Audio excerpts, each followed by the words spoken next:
મોટા સમાચારની વાત કરીએ। ગુજરાત વિધાનસભાના બજેટ સત્રની જાહેરાત કરાઈ છે। 16 ફેબ્રુઆરીથી 25 માર્ચ સુધી ચાલશે બજેટ સત્ર। 17 ફેબ્રુઆરીએ નાણામંત્રી કનુ દેસાઈ બજેટ રજૂ કરશે। સત્રના 23 દિવસમાં કુલ 26 બેઠકો મળશે।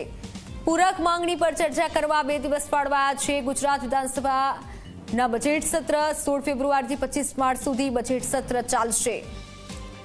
17 ફેબ્રુઆરીએ નાણામંત્રી કનુ દેસાઈ બજેટ રજૂ કરશે।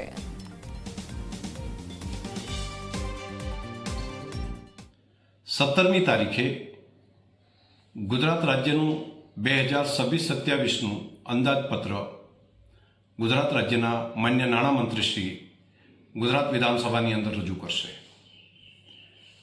આ સત્રની અંદર